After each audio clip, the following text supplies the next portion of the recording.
but that Marvel started, places like those started approaching you for it to begin with? I mean, were they looking for established writers? Yeah, they had a few sort of mainstream novelists or fantasy novelists had made the leap, I guess, into doing graphic novels, and with some success. And the storytelling in a lot of comic books is kind of weak. The writing is kind of weak. And I'm not saying that to criticize people, but you know, they found that if they got people like Joe Hill and some of these guys that actually told stories and put full stories together for a living instead of had grown up in the comic genre, that they were getting better stories. And so that's why they came to me, because I was one of the few, if only, people that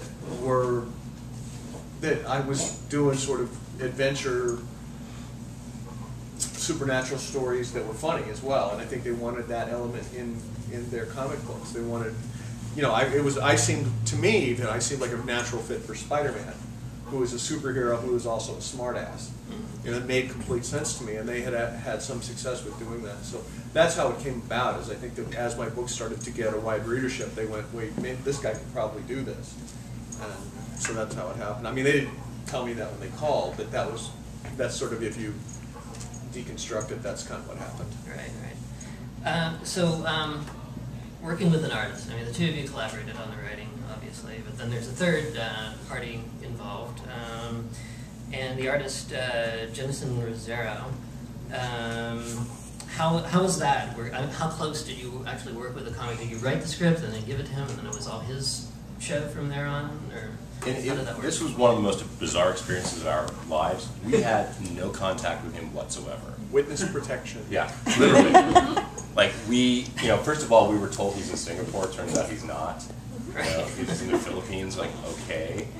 And it was so strange. You know, we would give very, very explicit, detailed notes, and then we would go through a third-party kind of mediator. Who the guy who was producing the graphic novel for HarperCollins was a co-publishing deal.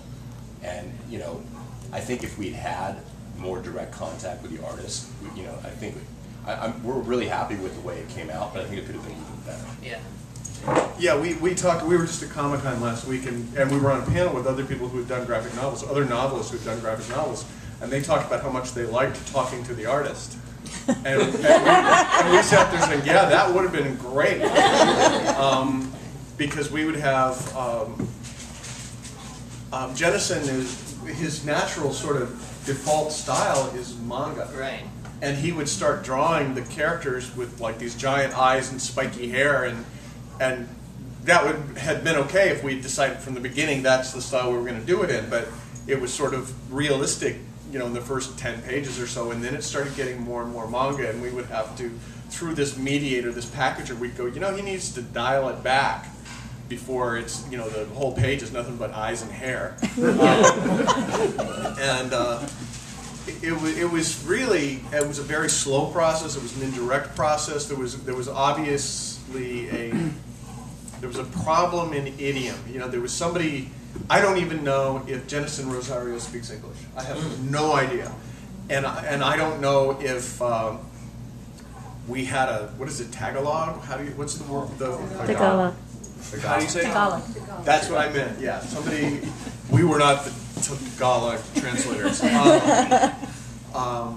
I don't know if they had somebody that translated to him or what. So I mean, the fact that it came out even remotely close to what we had thought of, we're lucky, because there were some instances. I mean, there was a point where we couldn't get the size of the animals right, the Griff, and it was real important because there's some scenes where they have to go into human environments, and like in hospitals and stuff like that, and police stations, and so they have to be able to get through not normal doors, but like garage doors and whatnot. So we had always used like a minivan as the size, and he would draw them too big, way too big. And so there was a point where I'm actually sending a picture of a Dodge Caravan minivan with a dragon, you know, sketched really badly around it. It's like, this is how big they have to be compared to the world. So it was the short answer to your question is, it was a very indirect way of communicating with the artist. Yeah.